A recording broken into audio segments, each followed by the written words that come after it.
So I lit some sage. Probably shouldn't have done that in a plastic container, but I'm gonna do it again because I'm an idiot.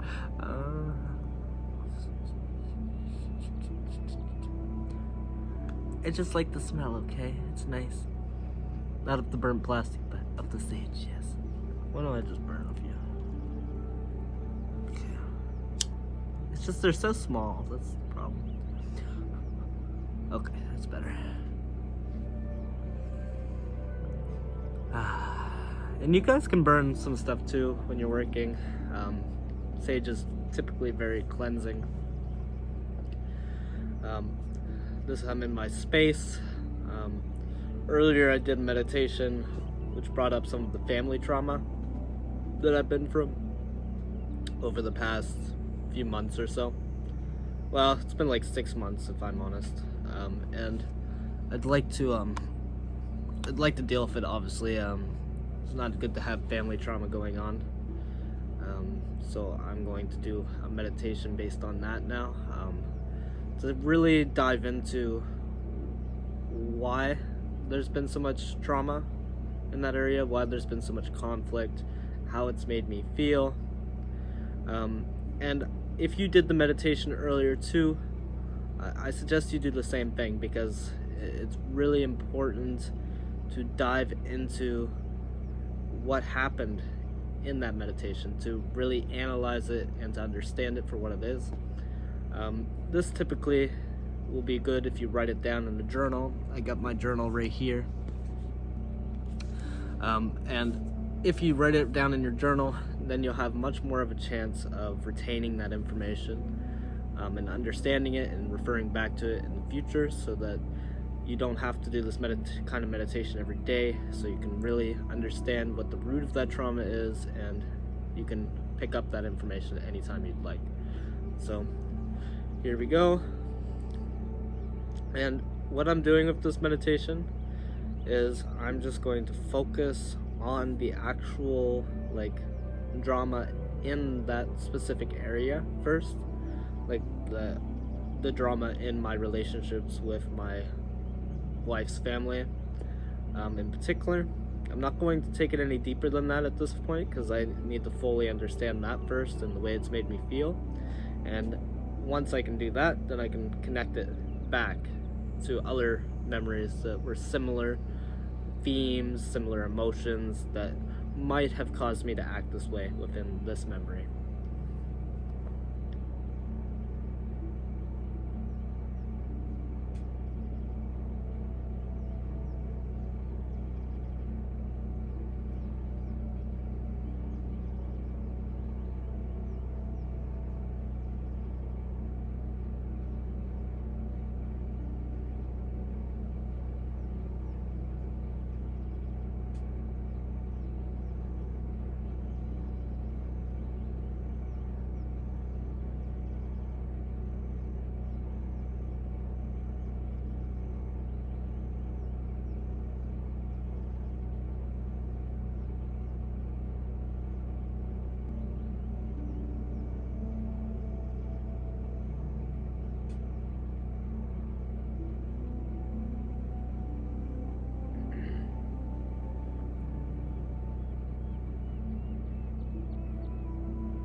So, this is a good warning to you guys from what I'm experiencing right now. I can tell you for sure that once you go down this road, you'll really feel drawn to going much further, much quicker than maybe you can handle. That's what just happened to me. Like, doing this meditation to really hone in on that family trauma started to bring me into this cycling vortex of different trauma that I've been through that connects to it. And while this is what we will be doing later, going deeper and deeper and deeper, it's better to understand exactly what's going on at those superficial levels first. This is because to understand the deep, we also have to understand the superficial. And it's better to understand it up here first and then go down, because it's very dense and dark down there. And working through it this way, like from top to bottom, can help you regain some of your control over it. And focusing on one thing at a time is going to help you go through your life in a way where you can truly accept and see things clearly, maybe for the first time, events that you haven't seen in a long time, experiences you haven't thought about in a very long time. So really try to focus on one thing at a time. Focus on how it made you feel. What were the aspects involved with it? Like, were you the victim? Were you the oppressor? Were you, like, what was the situation? And figure out exactly where you went wrong, where they went wrong, or what happened in that exact situation, and its full impact on you. What you're trying to do is you're trying to see its influence on your identity or how you see yourself. This is particularly important with the deeper stuff, but each traumatic event throughout your life is going to influence you in a different way. Like, for me, when I was going through this vortex, I was seeing a cycle of how I jumped to protect myself, my boundaries, and who I am, without the regard for the other person's boundaries and who they are. The way that I am acting towards them is going to get them to act that way towards me as well, causing my insecurities, the deeper down insecurities of loneliness, worthlessness, and never feeling like I'm enough, to become true. This is exactly the manifestation of that shadow cycle. And unless I can work on those traits, be aware of them, then it will continue through every relationship, and each relationship will take a similar tone that will further validate that shadow cycle.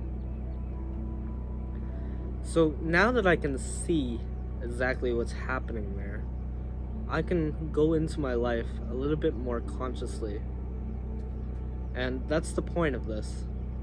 Because now when I see my family-in-law, I can look at them without the shadow and see what they really are. And then in times of conflict, I can remember that they have a shadow as well. And I can allow my shadow to stay in its place, to create its boundaries that it needs to create, but also to respect who they are as well. And that's important for relationships, and eventually it will allow us to develop a relationship with each other that is better. And through that better relationship, no longer will my shadow self be validated, and no longer will that be part of my ego to such an extent. So, what I'm trying to say is, when you're doing a meditation to truly analyze a certain situation that is more on the surface of things, stay on that surface. Deal with every aspect of that first. And I'm going to show you how to write about it in your journal soon. And make sure you do that, because that's a very important part of this process. Write it down, understand it, and then move on to the deeper. Move on to the next area of your life that you have not yet processed, that you have not looked into. And keep doing this until you discover everything that rules you, everything that is inside of you, and everything that needs to come out. And then we will work on understanding it. We'll work on understanding its relationship with you, that event. We'll understand exactly the influence it's had on you since. And we'll do this in a similar way. That way you will not only know, you'll understand. And after that, we'll work on acceptance.